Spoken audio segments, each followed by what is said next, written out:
Muy buenas tardes. Muchas gracias a todos los que ya nos escuchan. Muchas gracias por estar aquí. Soy Rosalinda Calzada, seré su moderador el día de hoy. A nombre de ADESIC les damos la más cordial bienvenida. Es un gusto compartir conocimiento con todos ustedes. Antes de arrancar con nuestra plática del día de hoy, protocolo, lineamientos para el retorno laboral por COVID-19, les pido mantengan sus micrófonos y cámaras apagadas. Les pido, por favor, todas las preguntas que tengan las coloquen en el chat.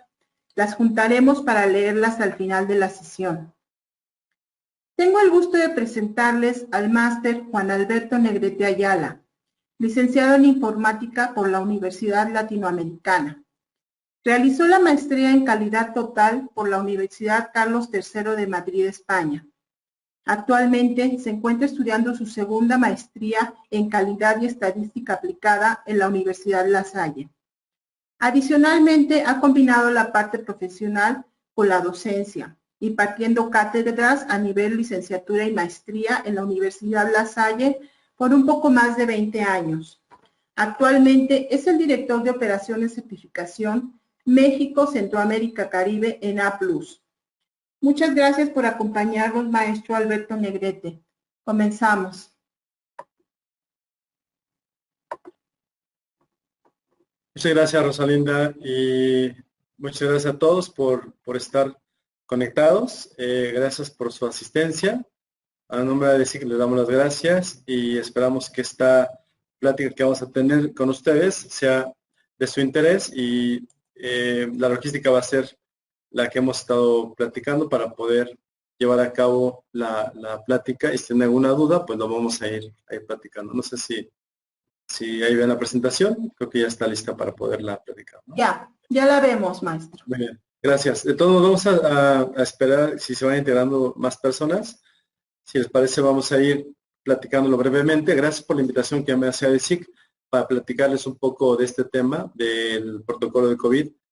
Es un tema que es bastante interesante y es un tema que es regulatorio ya en México a partir de la pandemia que hemos tenido. Y esperamos que lo que vamos a platicar les sirva. ADESIC puede ayudarles mucho a hacer la documentación de estos protocolos, que es un tema indispensable. Y ya nosotros como A+, podemos ayudarlos en la certificación del protocolo, porque en algunas dependencias o algunos clientes están solicitando que ese protocolo esté certificado por un tercero o un organismo de certificación, que en este caso A+ es uno de tantos que existen en el mercado y puede ayudarles mucho para llevar a cabo esta actividad. Entonces, vamos a platicarles un poco de en qué consiste, qué es esto, de dónde viene el protocolo de COVID-19, por qué se utiliza, y al final daremos un espacio para cualquier pregunta que tengan respecto al tema y en lo que los podamos ayudar con todo gusto. Entonces, si les parece, iniciamos para esta plática. Lo que vamos a ver a continuación es un tema que le llamamos documentación de protocolo voy a bajar esta diapositiva. Documentación del protocolo de seguridad sanitaria e higiene ante COVID-19. La reglamentación en México ha cambiado muchísimo a raíz de la pandemia a partir del mes de febrero, marzo, que empezó, particularmente marzo, que se inició con todas las medidas de seguridad y las medidas de distanciamiento para poder evitar el contagio del COVID-19, se ha convertido en una serie de normativas y una serie de actividades que cada empresa tiene que realizar. No estamos exentos. Y vamos a ver en qué momentos es un documento que debemos presentar, porque es un requisito obligatorio para ciertos sectores. Dentro de lo que vamos a platicar es por qué es necesario llevar a cabo la documentación, la implementación y la supervisión del protocolo de seguridad sanitaria. Esto es importante y lo hemos comentado con muchas empresas. Normalmente las empresas, cuando van a regresar a trabajar porque ya el semáforo está en un color verde o naranja, deben de regresar con ciertas medidas que sean más preventivas o predictivas para el contagio de COVID-19. Es un documento que se tiene que elaborar y la pregunta es necesario, la respuesta es sí es necesario y es obligatorio. La pregunta es, ¿y en dónde viene que es obligatorio y por qué? En el diario oficial del 29 de mayo del 2020 se hace un acuerdo en el cual se establecen los lineamientos técnicos específicos para la reapertura de la actividad económica.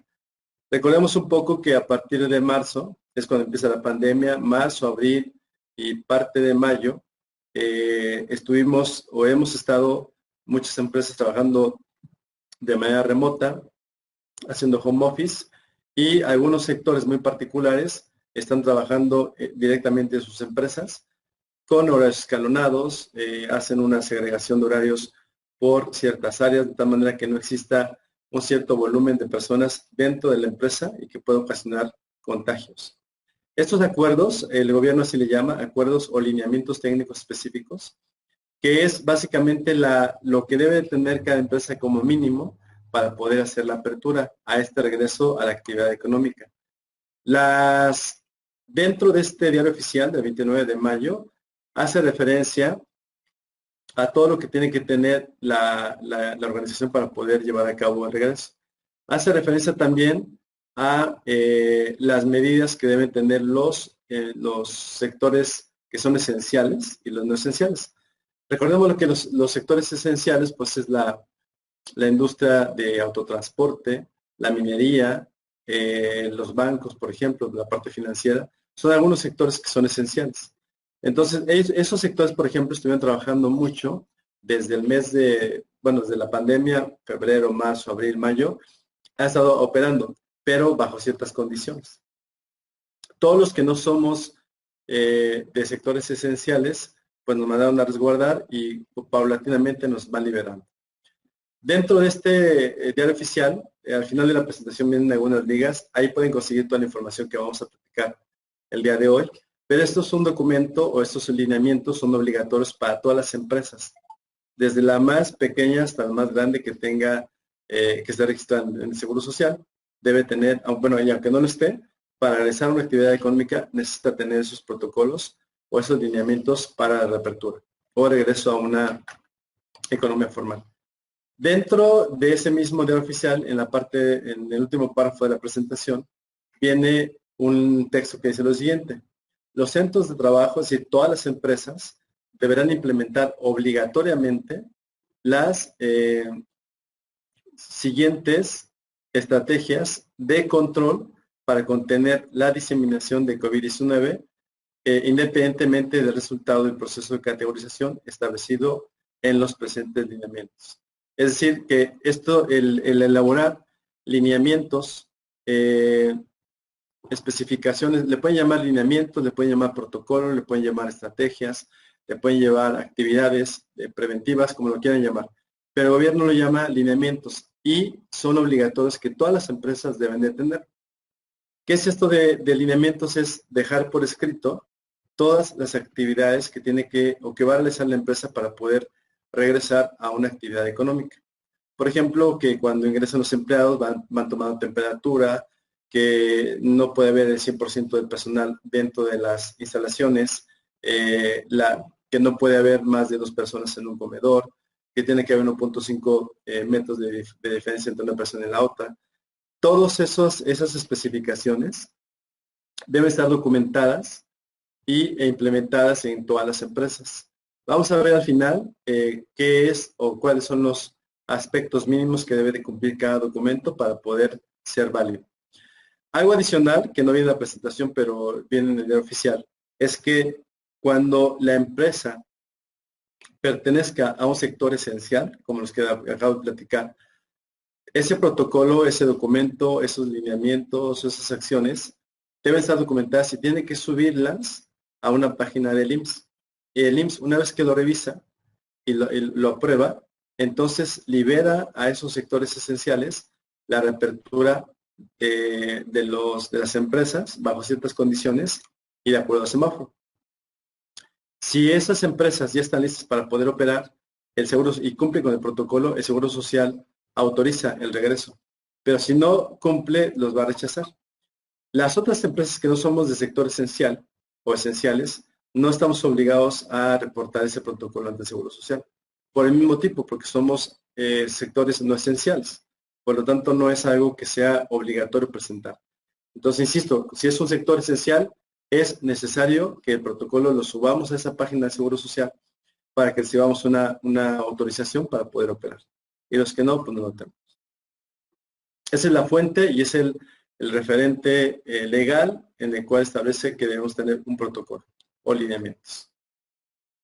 Un poco de historia, recordemos que más o menos en el mes de mayo salió cómo hemos liberado los sectores en México, cómo se han liberado por parte del gobierno.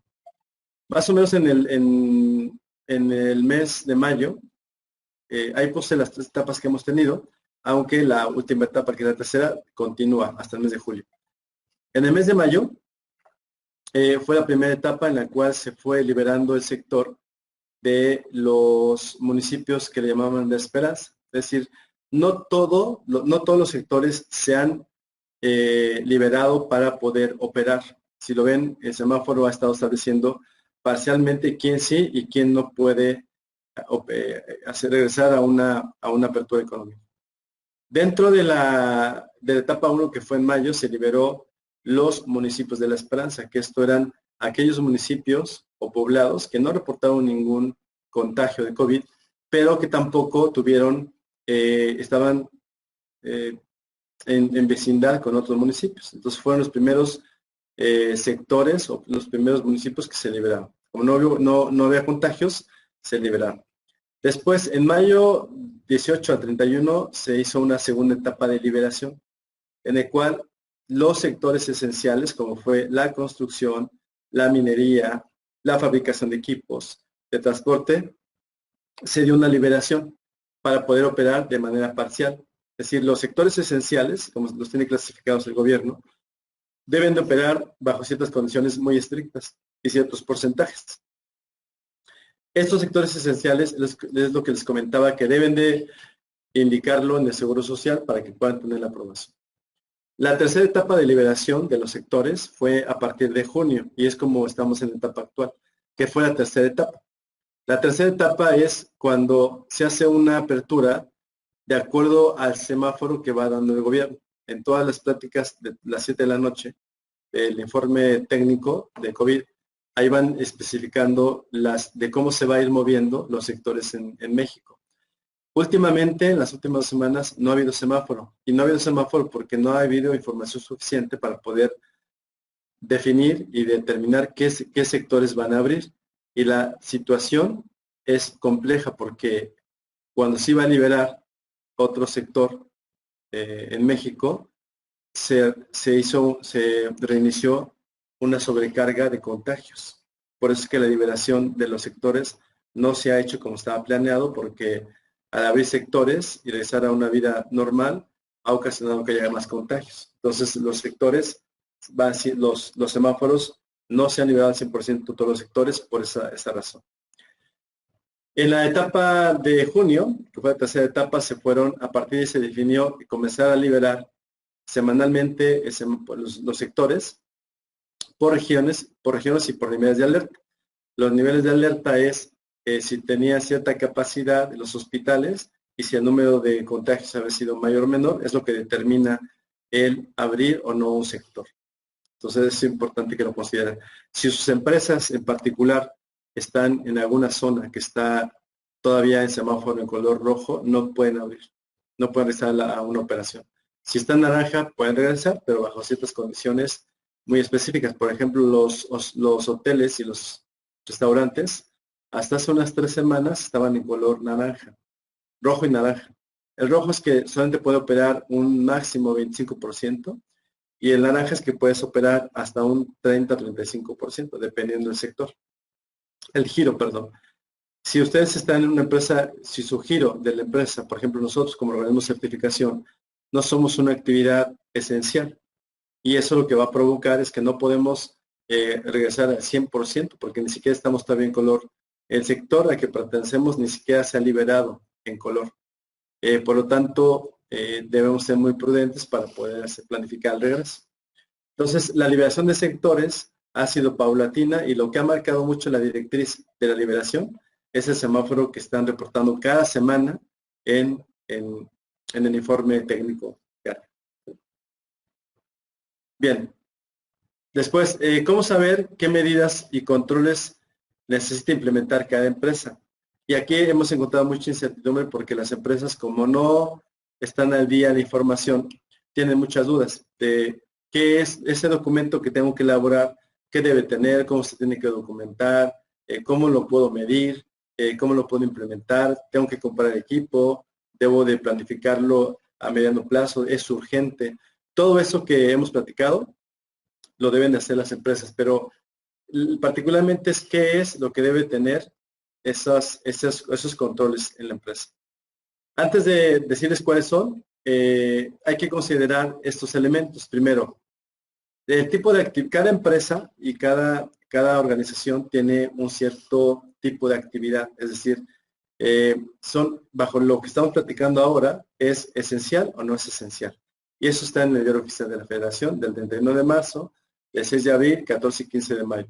Si ustedes no saben si su empresa es de un sector esencial o no esencial, pueden checar el diario oficial de esas fechas y ahí viene cuáles son los sectores esenciales y no esenciales. Hay mucha información y es bastante clara lo que viene en esos documentos y lo podemos observar.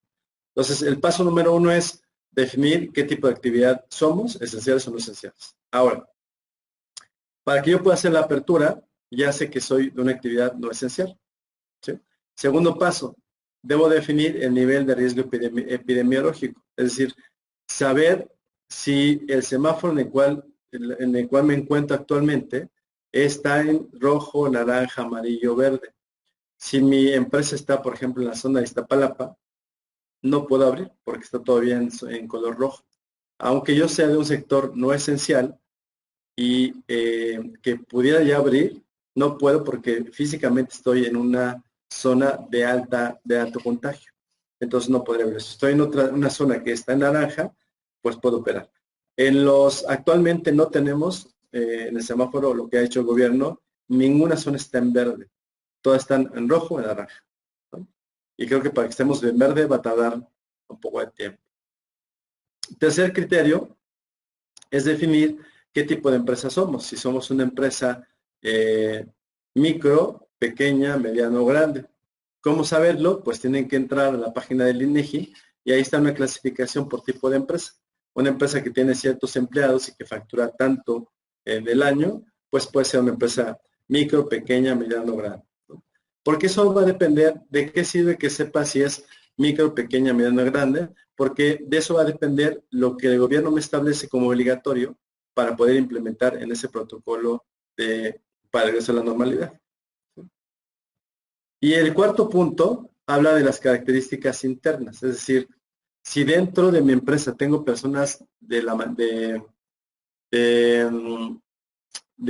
edad avanzada, adultos mayores, por ejemplo, si tengo madres o personas o mujeres embarazadas, por ejemplo, que son personas con cierto grado de vulnerabilidad, debo de también tomarlo en consideración para hacer la apertura. Si cumplo esas condiciones, aunque esté en semáforo naranja, no puedo arriesgarme porque la vulnerabilidad es muy alta. Y por último, saber si tengo qué áreas o departamentos, oficinas, almacenes tengo y en dónde están ubicados para poder hacer la apertura. Entonces, estos 4 elementos son los que debo de tomar en cuenta yo como empresa para poder propiciar el regreso a una normalidad, pero va a depender, cada empresa es diferente. Cada empresa dependerá de qué tipo de sector es, bueno, si es tipo de actividad esencial o no esencial, si donde se encuentra físicamente está en zona rojo, amarillo, naranja, etcétera, y si es micro, pequeña, mediana, grande. Y además, si tengo actividad o alguna vulnerabilidad dentro de la empresa, como pueden ser personas de adultos mayores, personas embarazadas, etcétera. Bueno, esto que ven en la diapositiva es el último reporte que tenemos en semáforo, porque les digo que no se ha liberado todavía. Y vean algo, por ejemplo, a principios del mes de junio, la mitad del país estaba en semáforo rojo. la primera semana de junio. Y la mitad estaba en color naranja. El último semáforo que tenemos, que es el del día 3 de julio, hace 2 semanas, solamente están autorizados 15 estados en color, 17 estados, perdón, en color naranja y 15 estados en color rojo. Quiere decir que si, por ejemplo, si su empresa está en Sonora, en Sinaloa, Baja California Norte, Tabasco, Veracruz, no pueden abrir porque están todavía en color rojo. La Ciudad de México, por ejemplo, todavía están hay zonas que están en color rojo y naranja y permite cierta apertura. Pero si lo ven, por ejemplo, una buena parte está en naranja, que es casi la parte central de toda la República Mexicana, y la parte norte, por ejemplo, Tijuana, pues está en rojo, porque hay una colindancia muy fuerte con Estados Unidos, y es donde hay más contagios actualmente. Entonces, el semáforo que tenemos como vigente es el que se hizo el 3 de julio, donde nos indica qué zonas están en color rojo y qué zonas están en color naranja. También tenemos este es el desglose de los estados. ¿Cuáles son los que están en color anaranjado y en color rojo? Por ejemplo, si lo ven, Aguascalientes está en color naranja, Baja California en color rojo, Sur en naranja, etcétera. Ciudad de México está en naranja, pero hay zonas en particular que el gobierno de la Ciudad de México ha establecido como todavía en color rojo. No pueden operar, ¿no? Ahora, ¿cuáles son vamos a revisar ya la parte de qué es lo que debe tener cada empresa para poder cumplir con esos controles mínimos que pide el protocolo. Uno, primero, en ese diario oficial que les comenté hace un momento, van a encontrar esta información. Y esto lo que nos dice es todo lo que debe tener, lo que debe de cumplir cualquier empresa para poder hacer ese protocolo, esos lineamientos. La primera parte habla de las estrategias generales de promoción de la salud y seguridad sanitaria en el entorno laboral. Cada empresa tiene que documentar e implementar lo que tiene que ver con capacitación del personal para poder prevenir y controlar contagios en su entorno. Es decir, en ese protocolo, si ustedes se lo imaginan, es un documento donde va a tener un índice, va a tener un desarrollo, la documentación, pero por ejemplo, el inciso 1, el número 1, así se puede llamar, Estrategias Generales de Promoción a la Salud y Seguridad Sanitaria en el entorno laboral. Entonces, promoción a la salud, tiene que haber cierta especificación en ese documento que habla de lo siguiente. La empresa tiene que tener un plan de capacitación, ya sea en sitio o remoto, con todos los empleados, dándoles actividades o buenas prácticas de cómo mantener y evitar los contagios, sea en la parte de la oficina y sea en sus casas o en la calle, en el transporte. En ese protocolo, la empresa tiene que comprometerse a semanalmente, quincenalmente, mensualmente, como mejor acomode la empresa, estar capacitando a los empleados y sobre todo qué temas va a estar impartiendo en todo ese plan de capacitación. Hay empresas hoy en día, por ejemplo, que cada semana mandan un flyer por correo electrónico, donde van informando, más que informando, van reprocesando la información para que las personas estén conscientes de que el lavado de manos es indispensable, la distancia de 1.5 metros también es indispensable, que cierto porcentaje de la organización puede estar trabajando de manera remota. Entonces, cada semana, cada X tiempo, van lanzando publicaciones para que el personal esté más consciente de la importancia que debe tener sobre los cuidados. Entonces, ese documento tiene que tener en una parte, hablar sobre cierto plan de capacitación que tiene que dar a todos los empleados. Segundo, tiene que establecer ciertos lineamientos o condiciones para poder prevenir el contagio. Por ejemplo, lo de la sana distancia, el control de entradas y salidas. Por ejemplo, tiene que estar establecido que no puede haber menos de 1.5 metros de distancia entre un lugar y el otro de la empresa. Otro, que para poder ingresar a la empresa tiene que haber tal vez una toma de muestras, una toma del personal que va entrando a la empresa, qué temperatura tiene, por ejemplo, cuando sale, qué temperatura tiene, durante el proceso, durante el día, pueden implementar cierta supervisión para evitar los contagios. También pueden implementar medidas de prevención de contagios, como puede ser el trabajo remoto y el equipo de protección personal, siempre y cuando aplique. Es decir, el equipo de protección personal puede ser, si estás en una oficina, pues tal vez vas a tener tu cubrebocas, tu mascarilla, guantes tal vez. Pero, por ejemplo, si estás en un proyecto donde tienes que estar en campo, tal vez el nivel de exigencia es más alto, porque tienes que tener un cubrebocas de cierta especificación, una careta con ciertas características, etcétera. Todo va a depender del tipo de servicio, del tipo de trabajo que estamos haciendo. Y después tiene que establecer también la empresa ciertas actividades de supervisión y vigilancia.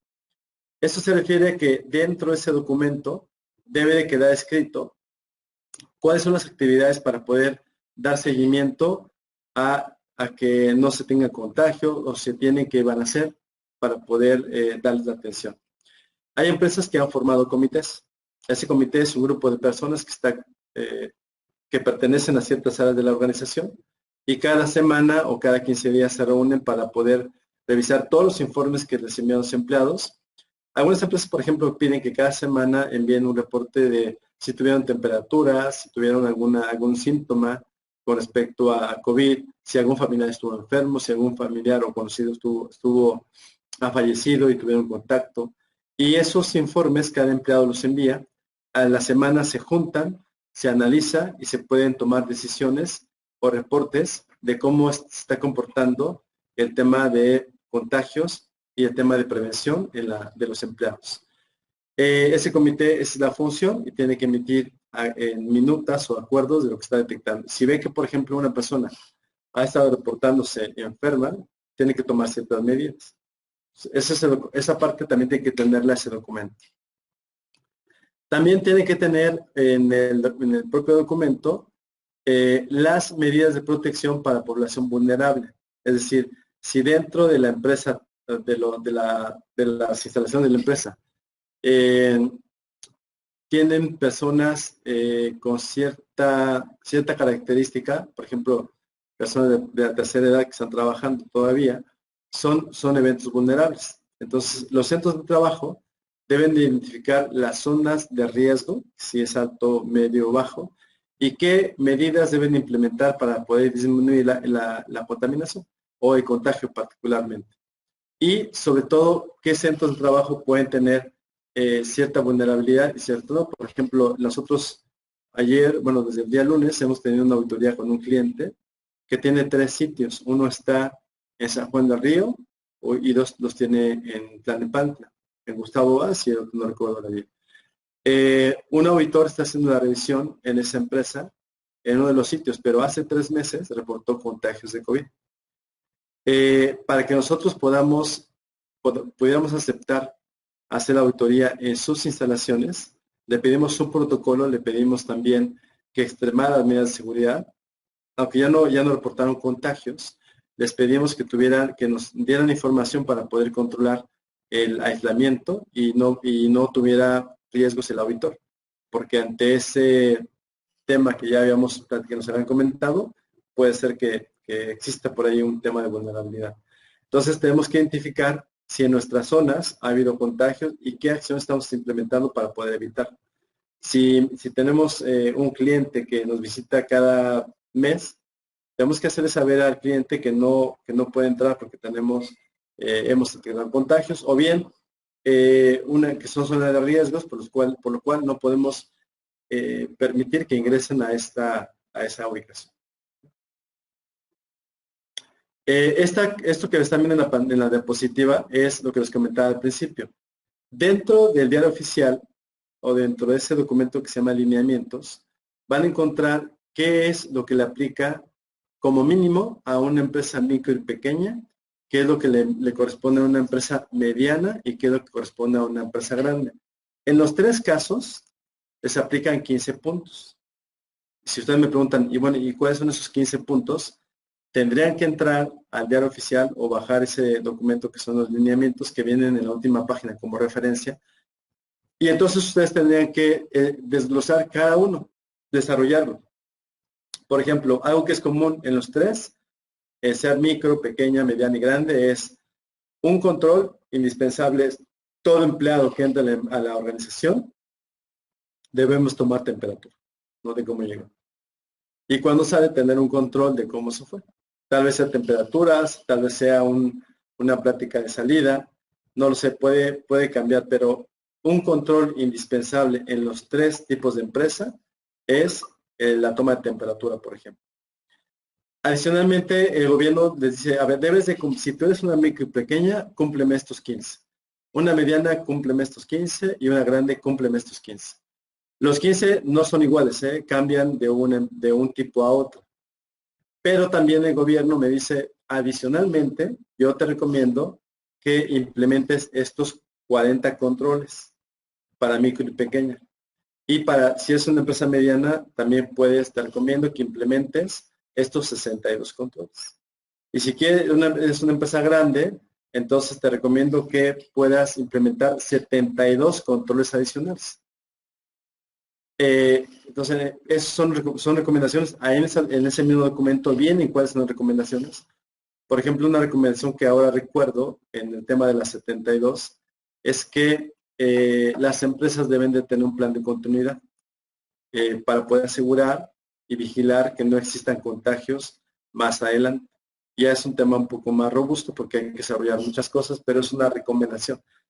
En cualquier momento la autoridad, y eso está establecido en el diario oficial, dice que en cualquier momento la autoridad puede acudir a cualquier empresa a validar que tengan un protocolo o los controles implementados en todas las empresas. Si no los tienen, lo que va a pasar es que puede ser una sanción meramente administrativa, dependiendo del riesgo que ellos detecten, pero la otra es que pueden llegar a cerrar la actividad económica, pueden llegar a cerrar la empresa. Para esto seguramente habrá pues primera llamada, segunda llamada antes del cierre. Pero eso puede implicar que en un caso muy estricto pueda poner en riesgo a la empresa y la cierren por no tener ese protocolo. Y si lo vemos muy frío, tiene mucha razón, porque lo que estamos evitando en las empresas es que haya contagios o que los contagios se incrementen. Últimamente ha habido una exponenciación de contagios y eso ha provocado que mucha gente que vaya a los hospitales y se incremente el número de fallecidos. El único objetivo de este protocolo o de los lineamientos es establecer medidas que disminuyan el contagio entre personas. Por eso es que es exigente para poderlo desarrollar. Estas medidas lo que establece, en la parte de abajo viene una tabla donde se especifica si son controles de planeación de vigilancia, ingenierías estructurales, administrativas u organizacionales, EPP, que es equipo de protección personal, información y capacitación, promoción de la salud y sistema de gestión. Entonces, estas son las clasificaciones de esos controles. Por ejemplo, los controles para una empresa micro y pequeña son, en la parte de vigilancia son 6 controles, en la parte de ingeniería es un control, en la parte de actividades administrativas u organizaciones son 3, equipo de protección personal son 2, información y capacitación es 1, promoción de salud 2 y no aplicamos sistema de gestión. El sistema de gestión sí no aplica para ninguna porque es una referencia, pero a quien sí se lo pide es una empresa grande. Un sistema de gestión que esté implementado para poder evitar los contagios. No que esté certificado, pero que sí les ayude. Entonces, esta diapositiva que están viendo me establece cuántos controles por tipo de empresa debe tener mi protocolo. El protocolo, insisto, es un documento que va a tener todas las actividades que cada empresa ha establecido para poder evitar contagios dentro de las empresas. ¿Sí? Nosotros en APLUS, ¿cómo podemos ayudarlos? Y también aquí estamos sumando a DECIG en poder dar la capacitación de cómo se hace ese documento para poder documentar los protocolos que tenemos asociados a un tema de prevención, para el tema de COVID. Y nosotros como organismo de certificación podemos certificar ese documento como una referencia indispensable para poder operar. Recuerden que una cosa es desarrollar el protocolo, documentarlo, implementarlo, capacitar a la gente, y la otra es la certificación. La documentación del protocolo lo tendrá que hacer una empresa de consultoría, que ahí ADESIC pues, nos puede ayudar. Y nosotros como organismo de certificación, si quieren que ese protocolo esté certificado, pues un equipo de auditores irá a sus empresas a revisar que cumple con toda la especificación y emitimos el certificado de higiene y control, donde aseguramos que el protocolo está documentado, está implementado, está controlado y puede, bueno, no podemos asegurar que va a evitar contagios, pero por lo menos que cumple con los lineamientos establecidos por el gobierno federal.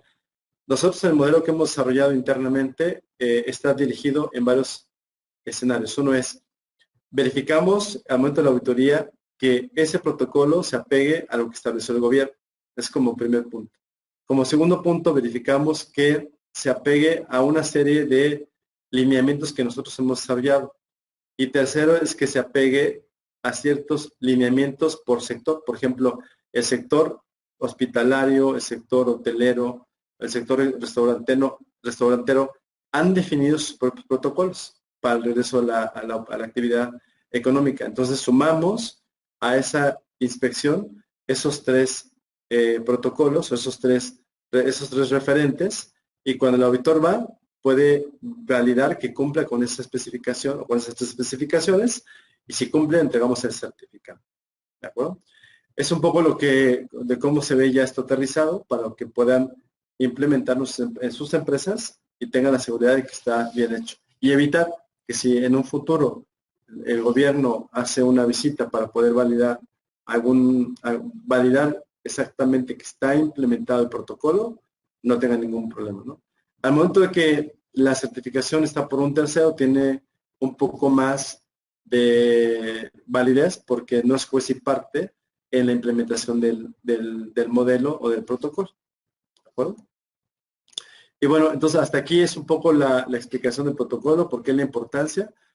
Estas son las referencias que les queremos dejar. Ahí van a encontrar toda la información por si quieren saber cuáles son esos controles que pide el gobierno, de dónde viene la referencia.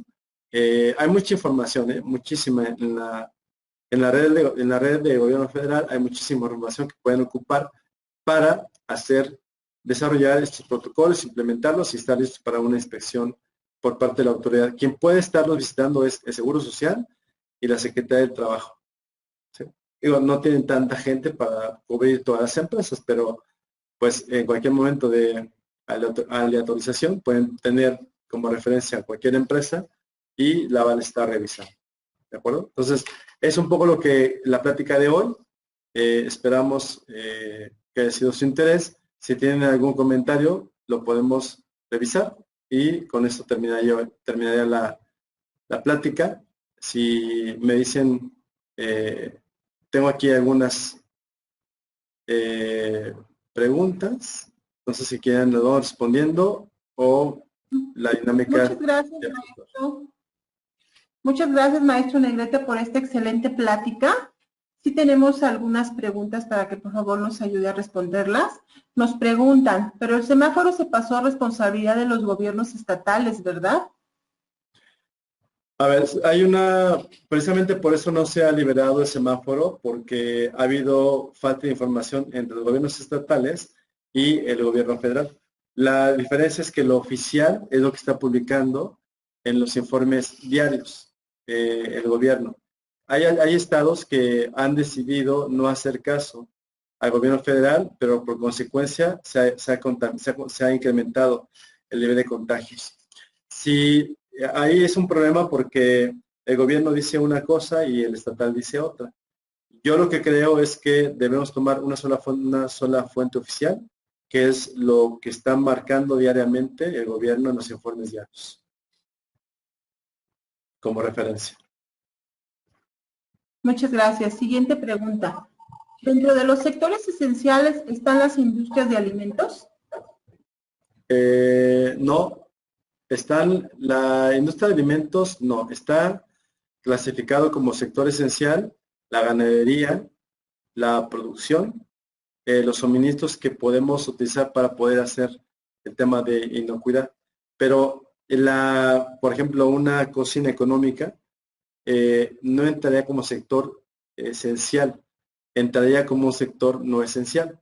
Lo esencial es toda la parte que está antes de la preparación de los alimentos. Lo que está como esencial, digo, es todo lo que produce en México la alimentación, verduras, carne, pescado, que es ese suministro, eso no puede parar. Lo que debemos tener un poco por eso es que operan no al 100%, pero en un alto porcentaje. Sin embargo, por ejemplo, los restaurantes, las cocinas económicas, solamente venden para llevar, no pueden tener dentro de sus instalaciones todavía cierto porcentaje de comensales comiendo adentro, ¿no? Esa es la diferencia. Muchas gracias. Siguiente pregunta. ¿Por qué, a pesar de que los centros comerciales no eran una actividad esencial, a partir del lunes pasado abrieron todos los centros comerciales? En el Estado de México sigue semáforo rojo. ¿Hay alguna penalización si no eres una actividad esencial y abres? ¿Quién establece las penalizaciones? Muy buena pregunta. A ver, los centros comerciales no es una actividad económica, no es una actividad esencial, pero no nos confundamos. El gobierno lo que ha estado haciendo es liberar por estados en donde se puede incrementar, donde se puede reiniciar la actividad económica. Por ejemplo, las plazas comerciales no son un sector esencial. Sin embargo, en el momento en que el gobierno comienza a declarar ciertas zonas en color naranja, les permiten operar y hasta cierto porcentaje.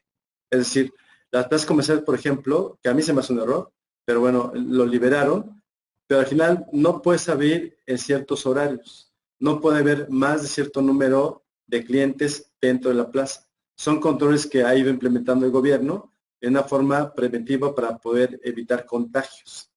Esa es una. Ahora, por otro lado, las penalizaciones, el gobierno no ha establecido todavía una penalización porque lo ha dejado mucho a voluntad de las empresas. Lo que puede convertir esto en una penalización muy grave es cuando existan contagios y que estén comprobados y que terminen en fallecimientos. Eso sí lo ha establecido el gobierno. La actividad, si se dan cuenta, por ejemplo, en el centro histórico hace 2 semanas que se empezó a liberar, se hizo una inspección y detectaron que había muchos comercios que no tenían por qué haber abierto y los cerraron. Entonces, el primer aviso, como lo ha hecho el gobierno, es primero te aviso que no puedes abrir para que cierres. Si en una segunda instancia detecto que ya estás abriendo y no deberías, y ya fue una primera amonestación, ya va una sanción. Entonces, quien establece las sanciones es el gobierno local, la Secretaría de Trabajo, en conjunto con la Secretaría de Salud, que son los que están controlando todo este tema de los semáforos, y son los que están estableciendo las sanciones que acreditan para cada tipo de sector, ¿sí? Entonces, dependerá mucho. Yo creo que lo que ha faltado mucho al gobierno es brazo duro o mano dura, porque ha ocasionado que muchos sectores o muchos negocios abran y los contagios han incrementado muchísimo. ¿Sí? Muchas gracias. Siguiente pregunta. Si soy una empresa esencial, ¿debo de reportar las medidas o controles a alguna identidad o a mi casa certificadora? No, tienen que reportarlo al Seguro Social. Si ustedes pertenecen a un sector esencial, hay una página dentro del Diario Oficial, ahí viene la página una página del Seguro Social. Ustedes entran o envían ese protocolo, el Seguro Social detecta si son esenciales o no, revisa y les da un visto bueno para que ustedes puedan aperturar. Pero es la única entidad autorizada para determinar si cumple o no el protocolo es el Seguro Social, es el IMSS. Muchas gracias. Siguiente pregunta. Ustedes como casa certificadora, ¿qué acciones deben de cumplir para evitar contagios hacia sus clientes? Nosotros tenemos un protocolo que ya está documentado, ya está aprobado también por el corporativo. Nosotros lo que estamos haciendo es, para poder evitar contagios, nosotros en nuestra empresa, voy a platicar en dos enfoques. Uno es internamente y otro es hacia los clientes. Internamente, lo que estamos haciendo es, no puede haber más de ciertas personas en la oficina. De hecho, hoy no hay nadie todavía y todos estamos trabajando de manera remota. Es como evitamos el contagio interno. ¿Cómo evitamos el contagio en los clientes? Una es, primero, como parte número uno es, estamos intentando, bueno, ya lo hemos logrado, las auditorías hacerlas de manera remota. Las auditorías que tenemos, la entidad mexicana de acreditación nos permite tener cierto porcentaje de ejecución de auditorías remotas. Eso lo hemos logrado y lo hemos estado haciendo de esa manera. Cuando es muy necesario que el auditor vaya directamente a sitio a hacer la auditoría, como por ejemplo son los laboratorios o los hospitales, va con nuestro protocolo. O sea, nuestro protocolo es que debe tener los guantes, la careta, el cubrebocas, el gel. Va como un soldado. Lleva todas las condiciones para poder entrar a la auditoría. Y también le pedimos al cliente que nos mande su protocolo para saber dónde va a estar sentado, cuál va a ser el protocolo de entrada del auditor, dónde va a estar, qué tipo de salida va a tener, cuánta distancia habrá entre él y el auditado. Ese tipo de especificaciones las hemos elaborado y las compartimos con los clientes. Es como nosotros tratamos de evitar los contagios hacia los clientes y hacia el personal. Muchas gracias. Siguiente pregunta. Si eres una empresa catalogada como esencial, pero por tu colonia estás en rojo y no puedes abrir, aunque ese tipo de empresas ya puedan abrir, ¿estás obligada a presentar sus controles al IMSS? Sí, a ver, por ser una empresa del sector esencial, está obligado. Todas las empresas que son de sector esencial están obligadas, de hecho así lo dice la ley o el diario oficial, están obligadas a reportar al Seguro Social y esperar a que el Seguro Social te dé el visto bueno para poder operar. Por otro lado, si eres una empresa esencial, es obligatorio que tienes que dar de alta ese protocolo para tener el visto bueno por parte del Seguro Social. Uno. Dos, y si encima de eso estás en una zona roja, pues está más complicado porque no puedes abrir porque no ha sido liberada como otro color. Y aún así, aunque estés en color naranja, puedes operar hasta cierto porcentaje. No confundamos que color rojo significa que no puedes operar. Sí puedes operar, pero en cierto porcentaje, que es máximo un 15 o 20%, ¿no? Dependiendo del sector. Muchas gracias. Siguiente pregunta. ¿En qué DOF están publicados dichos controles? En el diario oficial que les comentaba al principio, del 29 de mayo de este año. Ahí está toda la información que hemos comentado como referencia. Muchas gracias. Siguiente pregunta, maestro. Dame un segundo nada más para decirles. Aquí Claro está la presentación. Es el del 29 de mayo del 2020. Aquí van a encontrar toda la información. Hay varios oficiales, pero el donde establece los lineamientos, donde establece que es obligatorio, es en este, que es el 29 de mayo. Muchas gracias. Siguiente pregunta. ¿Qué pasa si subí el protocolo y realicé todo el proceso en el primer intento y me fue negada la solicitud? En el segundo intento lo realizo y me la vuelven a negar. Ahí tienen que platicarlo directamente con el Seguro Social porque mientras no lo libere, no pueden hacer la apertura. Eso sí es un dato que está muy claro en el diario oficial y en la legislación que se autorizó. Si no está, algo está fallando.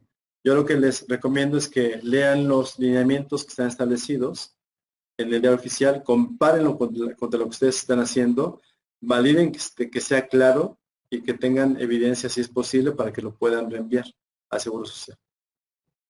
Muchas gracias, Nacho. Siguiente pregunta. ¿Para qué me serviría tener una certificación de dicho protocolo?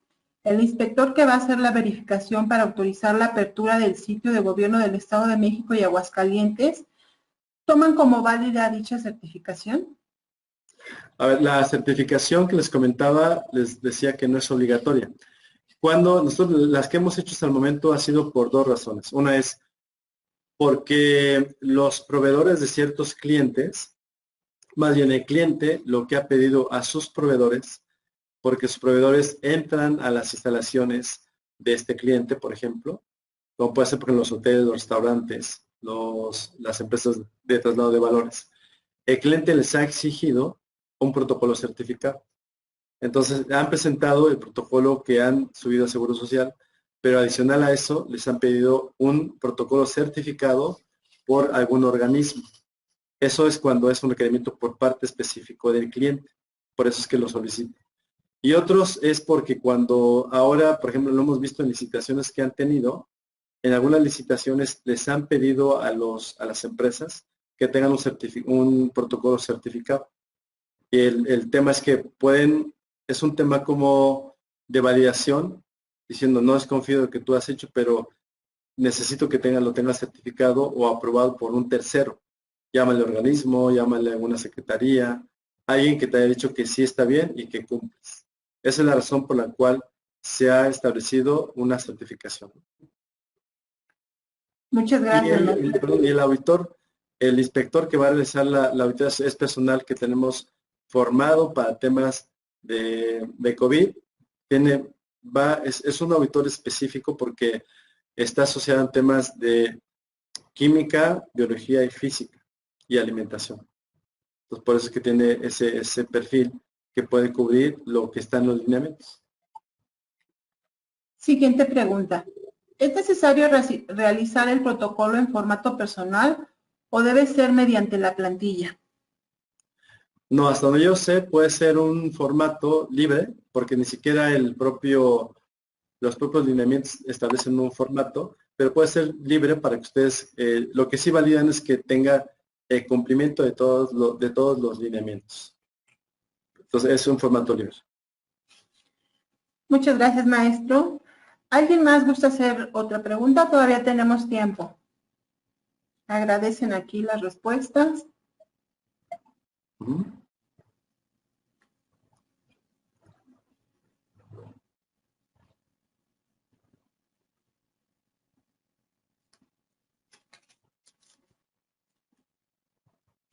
Creo que ya no hay más preguntas.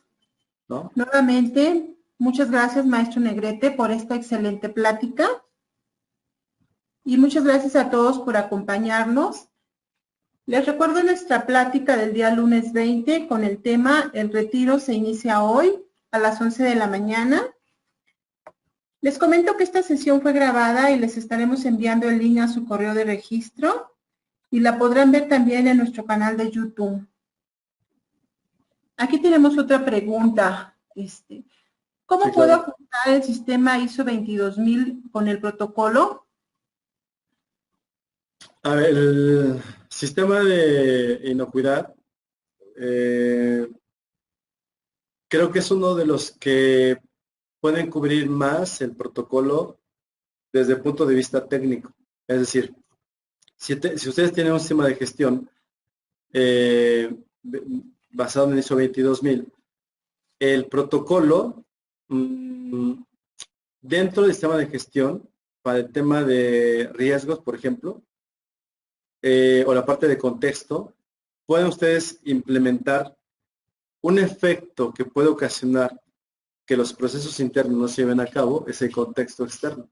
Y el contexto externo está en la pandemia, por ejemplo, y el COVID-19 es un contexto externo. Entonces, al momento que yo veo eso como un contexto externo, necesito tener incluido en mi sistema de gestión para considerarlo como una amenaza. Y esa amenaza va a poder percutir en mis procesos internos.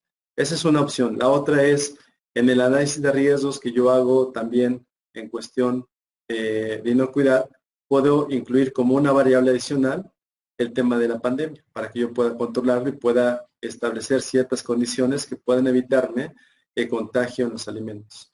En mi sistema de inocuidad, por ejemplo, pues el factor esencial es la persona.